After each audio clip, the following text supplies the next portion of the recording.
Eu tava aqui na segunda-feira, hoje é quinta, pra quem não sabe, e apareceu uma publicação pra mim que ela falava assim: existe um provérbio japonês que ele fala o seguinte, aí ele começa lá: se você foi rejeitado é porque isso está te protegendo de estar no lugar errado. Se você perdeu o ônibus, isso está te protegendo de ter passado por um acidente. Se os seus planos de vida deram errado é porque você tem a vida tem planos melhores. E coisas nesse sentido, bem motivacional. E eu, pô, caramba, provérbio japonês, eu gosto muito da cultura japonesa. Inclusive, eu tô esperando alguns livros japoneses chegarem. E aí eu falei assim, pô, que legal, quero saber qual é o provérbio. Aí fui passando, né, o carrosselzinho bonitinho e tal. E, cara, nada de achar o provérbio. Nada. Ele não existe. Não existe naquele carrossel um provérbio. Nem na legenda. Ou seja, o cara tirou da cabeça dele um provérbio. Ele criou uma postagem extremamente motivacional, que não é um problema necessariamente.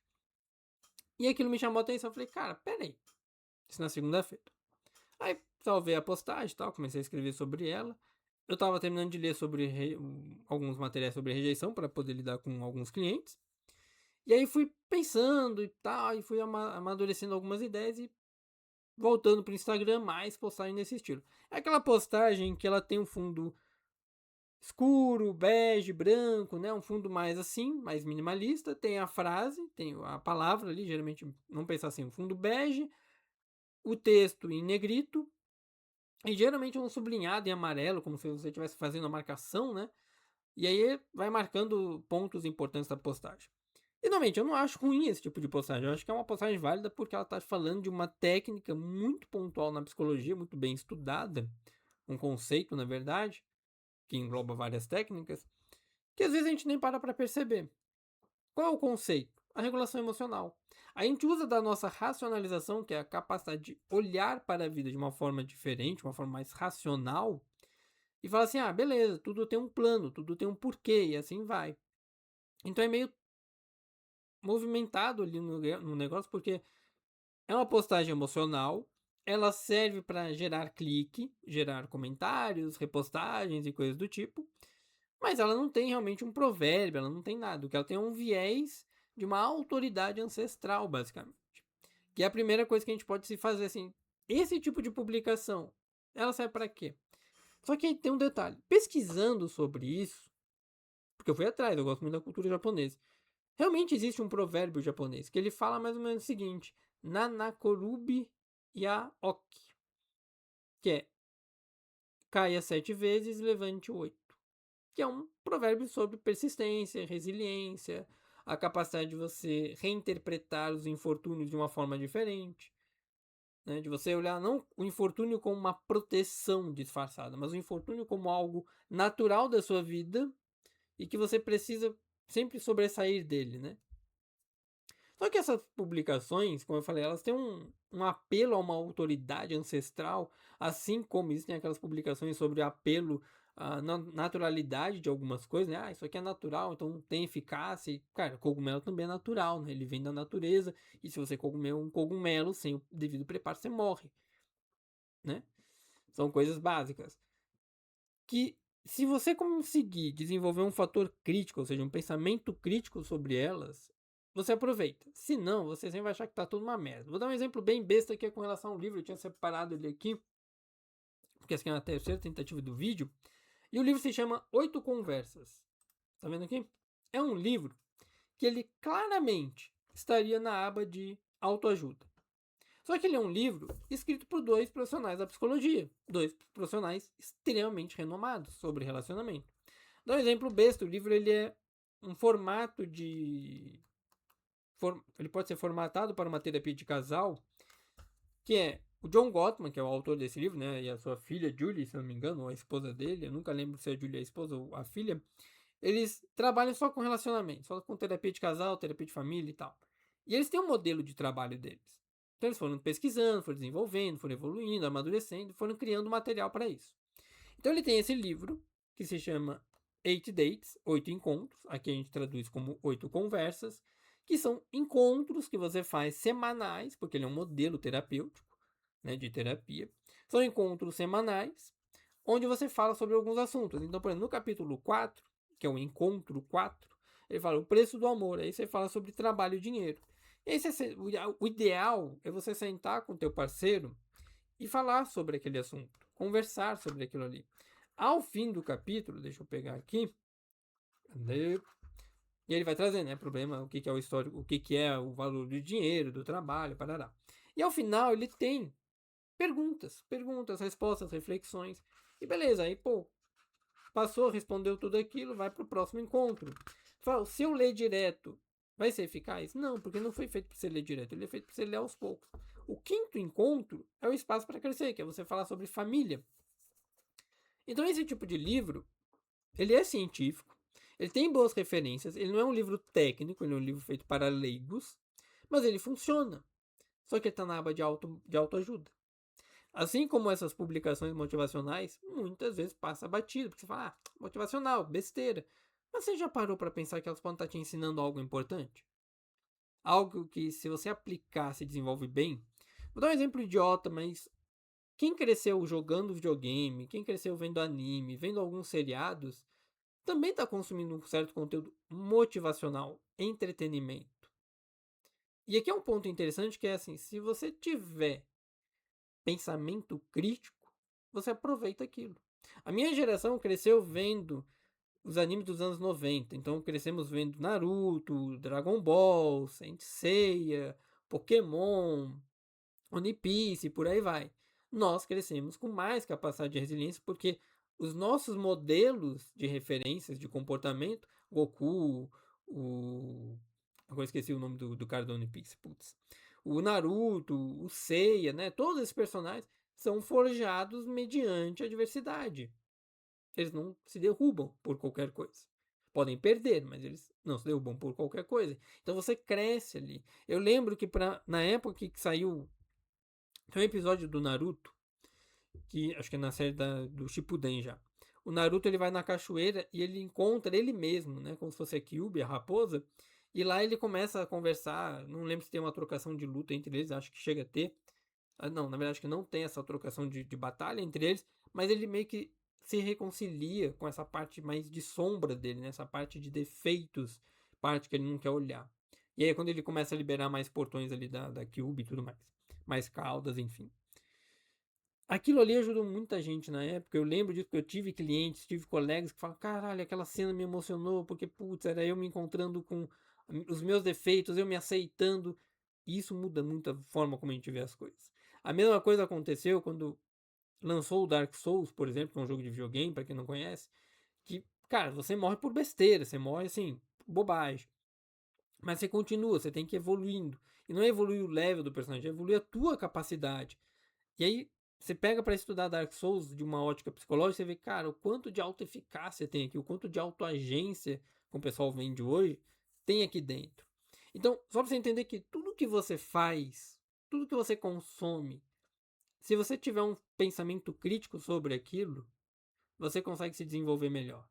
Agora, se você é daquela pessoa que, porque o autor defende tal ideologia, eu não vou consumir isso. Cara, esquece a ideologia do cara. Dá um exemplo idiota, mas é um material que eu estou preparando só sobre homeschooling. E aí, numa dessas preparações, eu me encontrei com dois autores que propagaram o início do homeschooling. Um autor de direita, que ele fala do homeschooling de um formato mais formal, ou seja, uma estrutura de ensino, e um autor de viés de esquerda, que ele fala do unschooling, que é basicamente não depender da escola. Os dois estão falando de educação domiciliar, só que em formatações diferentes. Um fala de você ter uma estruturação, ou seja, o horário, matéria, o cronograma, tudo aquilo bonitinho, que é o cara da direita, o autor da direita, e o autor da esquerda, ele fala de uma coisa mais leve. Você não precisa ter tudo tão estruturado. Deixa acontecer um pouco, deixa a criança se situar no mundo e você vai abordando ali de acordo com o que aparece. Meio Maria Montessori em alguns aspectos. E você fala, caramba, então o cara de esquerda, assim como o cara de direita, ambos são a favor da educação domiciliar e não da dependência do sistema escolar. Aí você pega hoje, que é o que eu brinquei numa sequência de histórias com algumas pessoas, você pega hoje o pessoal da esquerda que fala sobre educação domiciliar, é todo mundo contra. E você fala, mas não faz sentido, porque lá atrás a esquerda também era a favor do homeschooling de modo geral, só que de uma forma diferente. Então você entende que se você tiver pensamento crítico sobre as coisas, souber diferenciar, pô, essa pessoa é de esquerda, mas eu vou consumir o conteúdo dela porque é útil para mim, ou essa pessoa é de direita, mas eu vou consumir o conteúdo porque é útil, tá tudo bem. As pessoas vão pensar, vão ter valores diferentes dos seus. E tá tudo bem. E esse é o primeiro ponto que eu quero que vocês saiam daqui tendo em mente. Não é porque algo é motivacional, é clicável, é polêmico, que você deve descartar. Não. Aprenda a observar e absorver o que é importante para você dentro daquilo ali. Nem tudo vai ser tão imediato, óbvio. Mas aprenda a consumir o conteúdo de uma forma mais inteligente. Porque esse tipo de publicação que eu citei, que é o provérbio japonês e tal, ela não tem o provérbio, efetivamente, mas ela tem uma coisa ali, um mecanismo da psicologia, que a gente chama de reavaliação cognitiva. A regulação emocional para a psicologia, o que ela é? Ela é um processo de reinterpretar o significado de um evento que você tem dentro da realidade que você vive, para alterar o impacto que ele vai ter em você. O nome disso, porque assim, regulação emocional é um guarda-chuva. Dentro dele tem várias técnicas, vários conceitos, várias ideias. A reavaliação cognitiva, que é uma coisa que a gente estuda desde 1995, 98, uma coisa nesse sentido, ela funciona. Porque ela nada mais é do que você reavaliar a realidade que você vive, a situação que você vive, de uma forma mais importante. De uma forma que amplia o teu repertório. Ela atua, vamos pensar assim, como um nível acima, mudando a interpretação do mundo que você tem, dos estímulos que você vive, que antes era visto como algo emocionalmente ruim, e agora ele pode ser visto como algo positivo. Ao invés de você suprimir aquilo, você deixa sair. Você deixa sair. Você deixa aparecer. De uma forma mais saudável. E aí entra um ponto, né? Pegando essa publicação ali de você foi rejeitado, então porque você está indo para um lugar melhor. Talvez essa rejeição tenha me poupado de algo melhor. Ela é uma forma de você, estruturalmente falando, é um ato de você reavaliar. Esse evento, a rejeição, ela permanece o mesmo, você foi rejeitado, ponto. Mas o significado que eu dou para ela, ou seja, o significado atribuído, muda. E mudando o significado, muda o meu comportamento. Quanto mais eu uso a minha reavaliação, que vem da racionalização, de uma forma de entender o que aconteceu e dar um novo sentido, mais eu me desenvolvo bem sobre aquilo. Menos afeto negativo, ou seja, menos emoções negativas eu vou ter. E eu vou funcionar melhor sobre aquilo, sobre entender o que está acontecendo. Quanto mais eu consigo reavaliar melhor uma situação, melhor eu me desenvolvo. Só que assim, só reavaliar importa? Não, não é isso. É o direcionamento que eu dou. A primeira ressalva que a gente faz é o quanto essa reavaliação, que é uma ferramenta, ela não é uma conclusão fixa, né? Ela realmente está sendo útil para mim. Está me direcionando para o meu bem, para o meu desenvolvimento. Se você coloca ali que é para o seu bem, antes mesmo que você processe essas informações, você lê uma publicação dessa, você foi rejeitado, mas é para o seu bem, isso já direciona o teu estado emocional, já direciona a tua própria experiência. Pode funcionar como um atalho útil para algumas pessoas, mas para algumas pessoas pode não ser tão boa. Porque você está pulando algumas etapas emocionais que são necessárias para você amadurecer. Normalmente, para algumas pessoas vai ser muito bom, porque ela não tem maturidade ainda, ela não tem repertório para lidar com esse processo emocional. Mas pular etapas o tempo inteiro não me permite amadurecer o tanto que eu deveria. Não me permite parar e entender as minhas emoções. Mas, novamente, não é ruim. Não é uma coisa de todo mal. É só você saber reavaliar. Sente um pouco a sua rejeição, sinta as suas emoções, perceba elas. A partir desse perceber, o que você quer fazer? Porque se eu estou usando frase de efeito, conteúdo motivacional apenas para não sentir as minhas emoções negativas, isso vai ser um grande problema lá. Se eu estou usando o anime, o seriado, o livro, qualquer coisa para não perceber as minhas mazelas, os meus infortúnios, isso é um grande problema. Isso é um grande problema. Então eu preciso aprender a perceber as coisas e senti-las, vivê-las um pouco. Se eu não me permitir viver essas emoções efetivamente, viver as minhas perdas, viver os meus traumas, viver as minhas emoções negativas, eu não vou me desenvolver como eu deveria. Mas eu estou sendo resoluto, eu estou indo para frente. Sim, ok. Só que você precisa parar e se perceber. Você precisa ganhar esse repertório. Sem isso você não cresce. Porque, porque olha só, algumas pessoas elas vão fazer isso naturalmente, elas vão redirecionar naturalmente, outras não. Isso acontece pela vida que a gente tem. O Martin Seligman, que ele é um autor que fala muito sobre otimismo, florescimento, que é a capacidade de você amadurecer e tudo mais, ele tem uma teoria que ele fala que é o estilo explicativo, que é basicamente o que a gente conhece hoje como o otimismo aprendido. Ele identificou 3 pontos pra gente, que são as pessoas que diferem de quem consegue explicar os eventos negativos para si mesmo de uma forma positiva daquelas que não conseguem. Primeiro ponto que ele trouxe pra gente é a ideia de permanência. Isso vai durar para sempre versus isso é temporário. A pessoa que entende que aquilo ali é temporário, ela consegue viver melhor sobre aquele evento. A pessoa que olha para aquele evento e acha que ele é permanente, que sempre será assim, essa pessoa vai ter mais dificuldade para viver essas emoções. Porque para ela vai se tornar a emoção, ela vai ter uma fusão cognitiva ali naquele processo. Então, se eu passo por um evento ruim e eu acho que ele sempre será assim, eu não consigo evoluir. Agora, se eu entendo que essa permanência ela pode ser temporária, que ela não precisa ser sempre assim, que eu posso fazer a diferença, eu crio mais otimismo. E esse otimismo me permite mudar ações, porque eu saio do desamparo aprendido lá atrás. O segundo elemento que ele traz é a abrangência, que é a pervasividade. O que isso quer dizer? Isso destrói tudo, ou isso afeta só uma área da minha vida. Este evento acabou com a minha vida, ou este evento mudou esta realidade. Ponto. A IA veio para o mercado e matou todos os profissionais. É uma forma de você ver. A IA veio e mudou como o mercado se comporta. Isso é outra forma de ver. Ele não acabou com o mercado. Ela mudou a forma de se relacionar. Isso é uma coisa que eu tenho falado muito com alguns clientes. A área da saúde, ela cresceu muito nesse teor de relacionamento com as pessoas. E beleza. Só que aí ficava faltando a parte técnica. Então o que aconteceu no mercado? Nós mudamos a hierarquia. Saímos do relacionamento, das soft skills, habilidades humanas, e fomos para a parte técnica. Então a gente ficou muito técnico, mas pouco afetivo, vamos dizer assim. E agora o mercado está passando por outras mudanças. Não é que todo mundo é assim. Parte do mercado foi assim. Olhava, por exemplo, a psicologia olhava muito para protocolos, técnicas, ferramentas e esquecia da relação básica humana. Algumas abordagens, alguns profissionais, enquanto que outros olhavam muito mais para a relação humana e esquecia das técnicas efetivamente.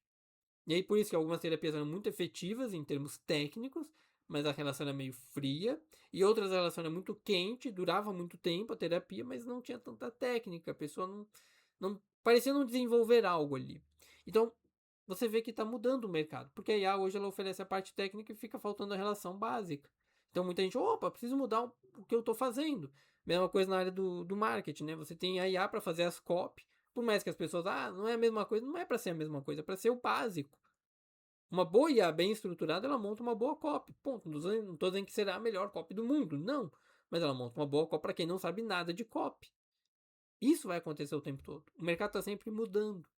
Então eu tenho uma visão que ela pode ser mais permanente, ou seja, vai ser sempre assim, uma coisa ruim, ou é temporário. Eu posso ter uma visão mais pessimista, vamos dizer, de isso aqui destrói tudo, ou mais realista, de isso aqui é uma parte da vida que eu estou vivendo. Ponto.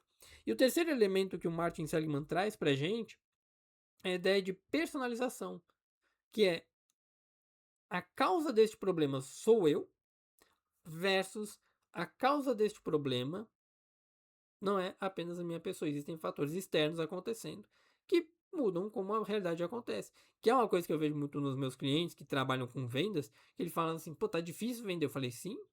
Você já viu como é que tá a economia do país? Você já viu, independente de partido político, você já viu como é que o país está se desenvolvendo? Nós estamos há quase 20 e poucos anos, não vou lembrar direito agora, meio parados, estagnados industrialmente.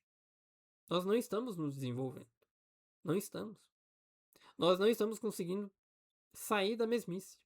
O mercado mudou, as pessoas mudaram suas prioridades financeiras, não tem a ver com o seu negócio, muitas vezes tem a ver com como elas se desenvolvem, quais são as prioridades, porque se hoje o mercado está tão caro, você vai no mercado, você gasta R$ 100 numa compra básica, e não é básico do tipo, estou comprando as refeições do dia, não, tipo, do mês, perdão.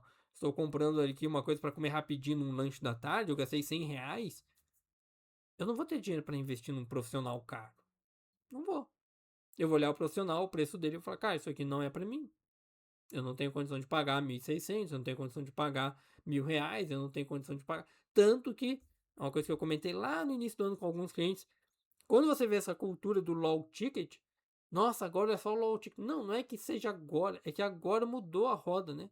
As pessoas economicamente estão falindo, então elas precisam de algo barato. E você vende o que é barato. E aí retoma toda a produção de materiais baratos, PDFs, porque a IA permite esse material. Você faz um materialzinho simples com a IA, vende um PDF e pronto. Então, a personalização ela é isso, é eu tirar de mim, eu me defusionar daquele processo. Eu entender que o problema que eu estou vivendo, ele não é causado inteiramente pela minha pessoa, eu sou responsável por ele em alguns aspectos, mas ele também tem fatores ambientais, externos à minha pessoa, que fazem com que aquilo aconteça. Então, só para recapitular esses 3 conceitos, tá tudo lá no Substack, o texto bonitinho. Eu tenho a permanência, que é o quanto isso aqui vai durar, é para sempre ou é temporário. Eu tenho a abrangência disso aqui, ou seja, isso aqui destrói toda a minha vida, ou isso aqui é só uma parte da minha vida. E eu tenho a personalização de isso aqui sou eu, isso aqui é parte do mundo acontecendo. Ponto. São desenvolvimentos que a gente precisa ter para poder lidar com as adversidades. As pessoas com estilo explicativo mais otimista, elas entendem esses reveses, perdão, esses infortúnios como algo temporário, específico e multideterminados. As pessoas que não têm esse estilo mais explicativo, né, que são mais pessimistas, são no extremo oposto. Elas entendem aquilo como uma prova de um destino ruim, de um defeito pessoal e por aí vai. E o Martin Seligman mostrou pra gente isso. Com estudos longos, né, estudos longitudinais, que, por exemplo, o vendedor, o atleta, o estudante que tem um estilo que prediz ali o seu desempenho, ou seja, pessoas que são mais otimistas, elas conseguem se desenvolver melhor no seu próprio mercado. Pessoas mais pessimistas, elas não se desenvolvem tanto. Pessoas que têm um estilo mais otimista, um estilo explicativo mais otimista, elas tendem a desenvolver menos quadros ansiosos, depressivos. Pessoas que têm maior estilo pessimista tendem a ficar mais depressivas. E assim vai. Então você tem essa fluidez do movimento de acordo com os comportamentos que você executa. E aí volta a nossa frasezinha viral. Conteúdos assim funcionam, porque eles estão empurrando você para frente, para uma direção de, olha, transforme um evento ruim em algo positivo, um evento permanente em algo simples, algo mais abrangente em algo mais leve. Fui rejeitado não porque eu sou ruim, mas porque a vida aconteceu. Aconteceu tal coisa não porque isso depende de mim, porque estou num país ruim. E assim você começa a desenvolver. Você sai de uma coisa permanente, abrangente para você mesmo e pessoal e vai para uma coisa temporária, específica e situacional. Então, esse contexto específico não era o meu momento certo, não era uma coisa que dependia de mim, parará, parará, parará. Pronto. Eu entendo que é uma coisa temporária, momentânea. Não depende só da minha realidade.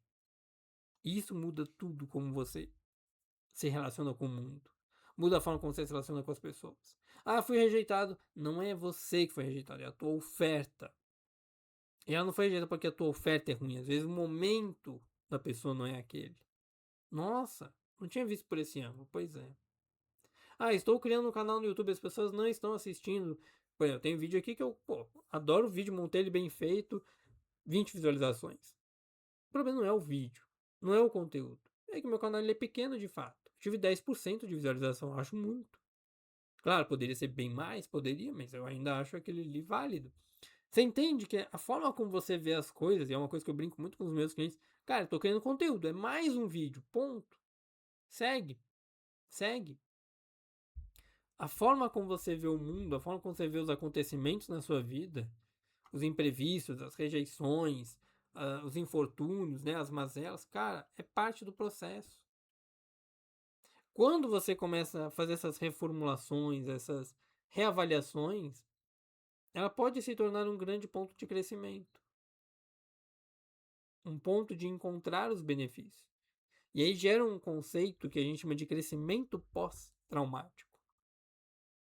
O crescimento pós-traumático, ele nada mais é do que o seguinte: é uma parcela significativa de que algumas pessoas, elas atravessam um evento ruim, um evento adverso, processam aquela experiência, mas não antes, não antes. Elas fazem mudança após daquilo ali. Elas mudam de maneira positiva após aquele trauma. É uma mudança positiva genuína. No relacionamento, no senso de possibilidades, na própria apreciação de vida. Eu tenho um colega que ele passou por um infarto, se não me engano. Ele ficou hospitalizado. Ele saiu dali e falou, cara, eu tô revendo toda a minha vida. Ótimo, você está tendo um crescimento pós-traumático. Você aprecia mais a sua vida, você aprecia mais suas forças pessoais, você aprecia os seus valores, você começa a desenvolver melhor a tua própria realidade. Porque quanto mais você faz isso de maneira positiva, de identificar os ganhos concretos derivados de uma experiência difícil, você está desenvolvendo otimismo, você está desenvolvendo a sua vida. Quando você pega na literatura essas coisas, que geralmente é ignorado em conteúdos motivacionais, o crescimento pós-traumático ele não é instantâneo, obviamente, nem mesmo automático. Ele é um processo de amadurecimento. Ele emerge de um processo de processar cognitivamente, de maneira intencional, de maneira deliberada, aquilo que você está vivendo. É uma ruminação intencional, mas uma ruminação intencional, deliberada, direcionada para aquilo que você quer de uma forma estruturada. Por exemplo, quando a minha família perdeu a nossa mãe, né, quando eu perdi minha mãe, meus irmãos, meu pai e tal, a gente passou por um processo de trauma. De caramba, veio do nada. E ali a gente começou, cara, a gente precisa se unir mais. Quando os meus avós paternos morreram, a mesma coisa aconteceu. E nem foi do nada, né? São pessoas mais velhas, você espera a morte acontecer. Mas você para de pensar assim, nossa, que ruim. Não, cara, o que eu posso tirar de bom? E aí vem aquele ditado que o cristão também tem, em tudo dai graças. Não é imediato você dar graças a tudo. Não é. É um processo. É você aprender a olhar para a vida e as mazelas que te acontecem de uma forma mais positiva. De uma forma mais saudável. Ao invés de simplesmente achar que aquilo é o fim do seu mundo, que acabou e pronto. O que eu aprendo com isso? É uma coisa que eu comento com minha esposa, às vezes, com alguns os irmãos que eu tenho, eu falo assim: um dia o nosso pai vai morrer. A gente vai ter que ficar por nós. Então a gente precisa fomentar mais a nossa comunicação, a nossa aliança, a nossa família, nossas relações. E ponto. Se eu tô num relacionamento, ele termina por algum motivo, eu preciso parar e avaliar por que isso aqui aconteceu. E tirar um crescimento disso. Tirar um movimento positivo. É uma coisa que eu falei uma vez para um cliente, já tem muitos anos já. E ele passou por um processo de término e tal. Eu falei, cara, você precisa parar e avaliar o que aconteceu. Não vou avaliar. Ela terminou porque é babaca, não sei o que. Eu falei, cara, eu entendo que você tá com dor agora, entendo que isso vai estar te incomodando, mas em algum momento você terá que olhar para isso de uma forma diferente. Por que, Rafael? Por que eu preciso olhar de uma forma diferente? Porque se você sempre carregar esse teor negativo sobre a vida, você vai sempre se comportar de maneira negativa. Se você não parar para entender o que está acontecendo ali, como você se sente, sem esse processamento intencional, o crescimento não acontece. O crescimento não acontece. E essa reavaliação, que poderia ser uma coisa benéfica, ela não se desenvolve. E aí o que acontece aqui? Eu quero trazer para vocês uma ideia de a reformulação que a gente está trazendo, a reavaliação cognitiva, a saudável, ela acontece depois de eu ter sentido e nomeado aquela dor. Não antes. É depois de eu passar pelo processo, não antes. Eu adiciono mais uma camada de sentido ao processo, sem apagar essa primeira camada que é experienciar ele. Então, a minha mãe ter morrido, eu só coloco como algo positivo depois que ela morreu, não antes. Eu posso fazer esse processo no meu pai? Posso, porque eu já sei como é que é passar pela morte, mas eu não sei como será efetivamente, porque eu não experienciei a morte do meu pai, por exemplo. Que aí entra o que a gente chama de positividade tóxica. Tem um livro só sobre isso, ele é muito bom, inclusive.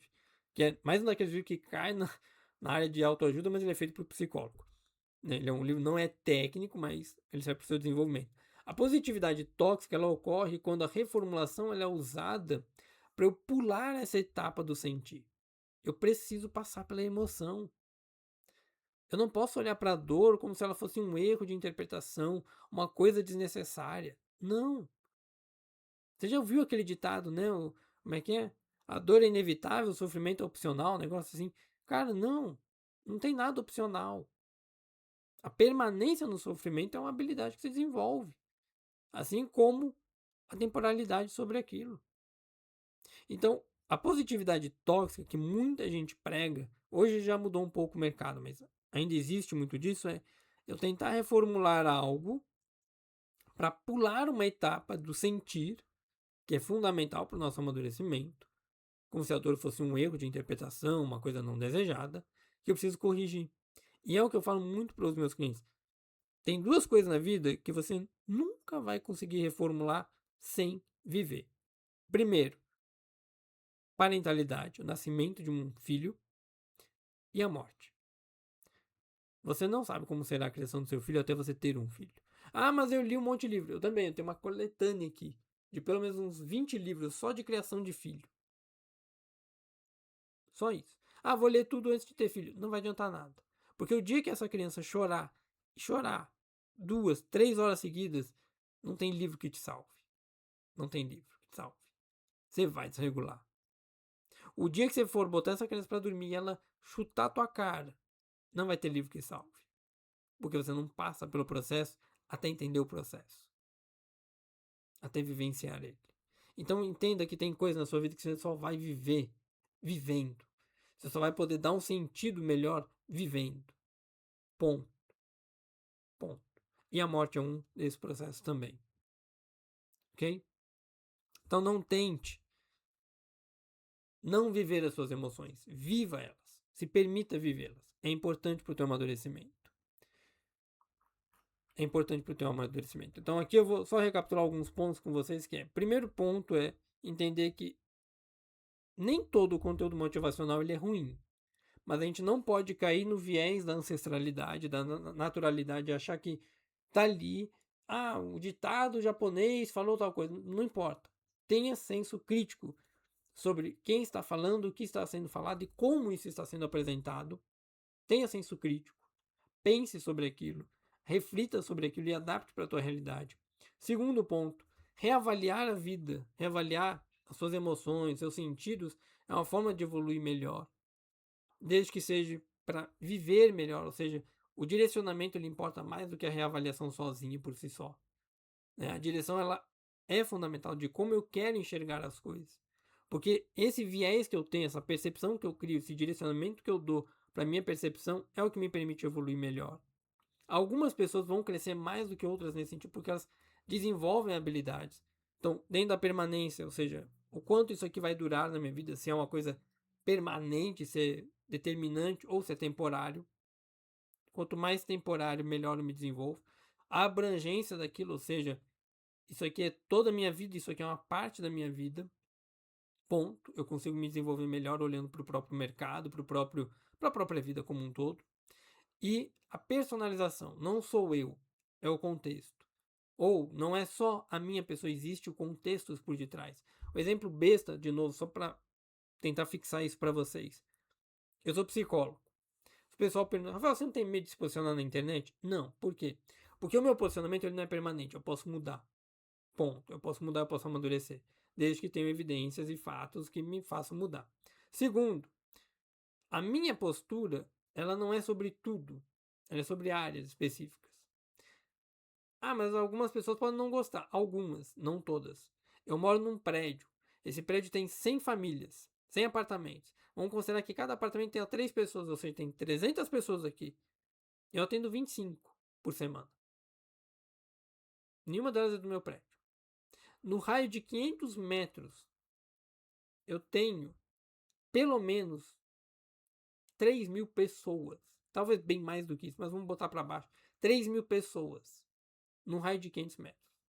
Se eu divulgar o meu trabalho efetivamente em cada apartamento, em cada bloco, em cada rua da minha quadra, comércio e tudo mais, eu consigo cliente. Eu não preciso depender da internet. Eu gosto da internet porque ela é mais cômoda. Vocês também vivem isso. Ou seja, você entende que é uma abrangência? Não é tudo isso é uma parte disso, é o que eu coloco sobre o meio digital. O digital, ele não é tudo, ele é uma parte. Uma parte. Existe muito mais coisa fora do digital do que no digital. Ponto.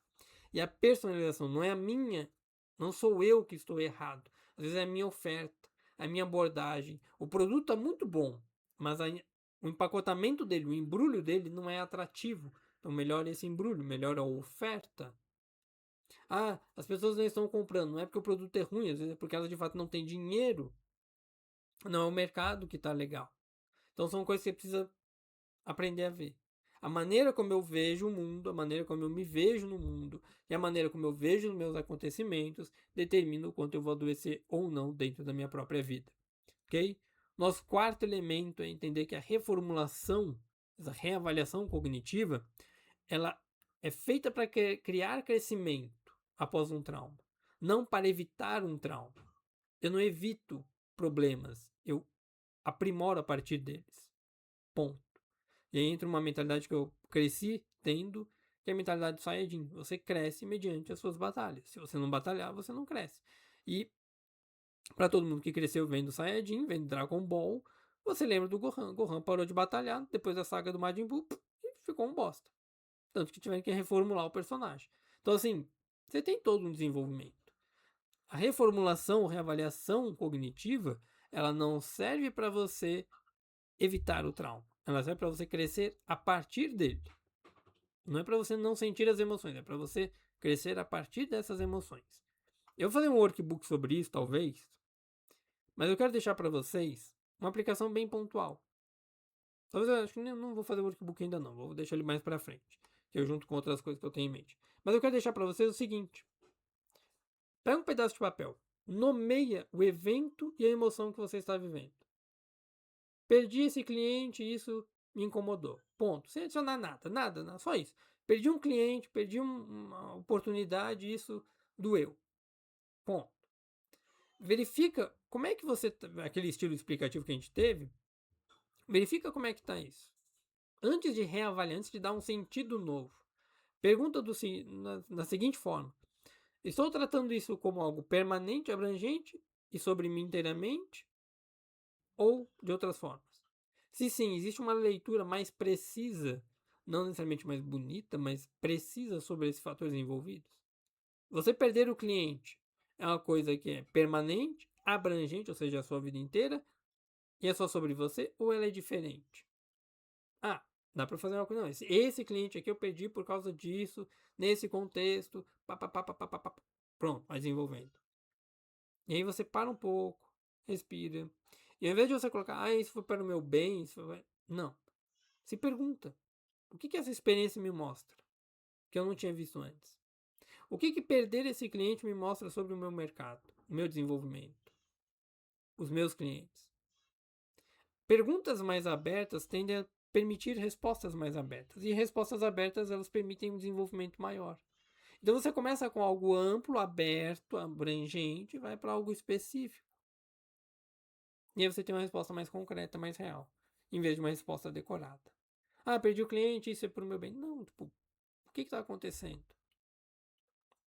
É por isso que eu falo assim, essas frases de efeito, o provérbio japonês, o provérbio indiano, não é ruim.